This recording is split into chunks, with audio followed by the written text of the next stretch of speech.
आबौआ बेसेबां गय जायो सानसेयाव थाइबेसे गय जायो आयु हिसाब गैबावासो ओरै फैदों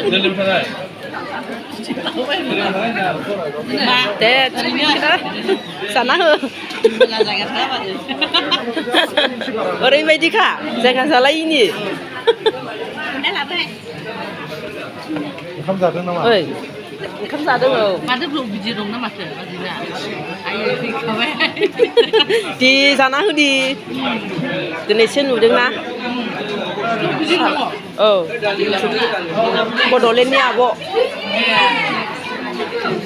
गोदानसो औ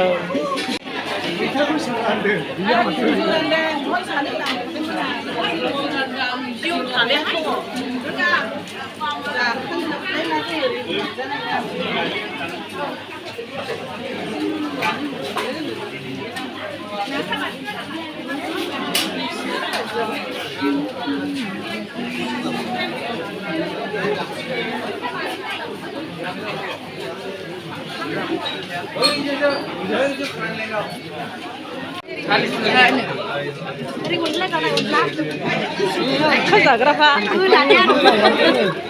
जिखि थोजासे आं मिनि नोमायंखौ थोजासे गावनि मा हाराव जाखो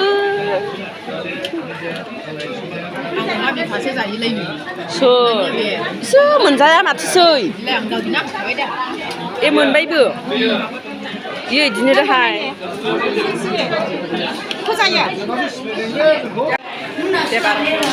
बेनो बयनिख्रुइ थावसिन ओंख्रि नै मा ओंख्रि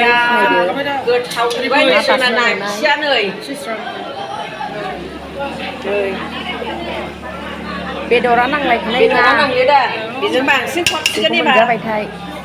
नाखि जि टेस्टि नुखाबाय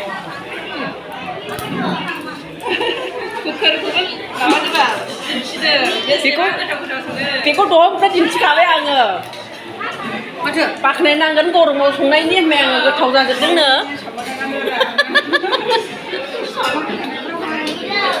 मा नोंनि बिलुना बै गोजौआव हराय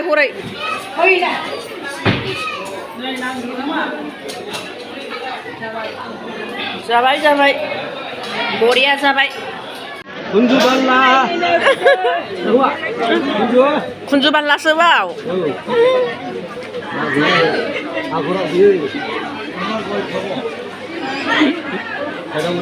कुन्जु दा जोङो सानजों रायलायनाय दे दान्दिसे दा सानजों रायलायनाय दे दे आबौ दे गय जानायनि खेबगोन दे आबौ गय जानायनि नोंखौ खेबदों आं नै आबौआ बेसेबां गय जायो सानसेयाव थाइबेसे गय जायो आयु हिसाब गैबावासो 10थानि बारा जायो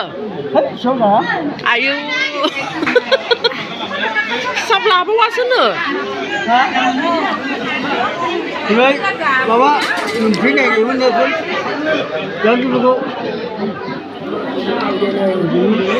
गयावसो जा भिर जायो मानसिया गय जादलाखायो बे खेरखासिखौ जाजोबनो हागोन दै दायो नायबाय थानोसै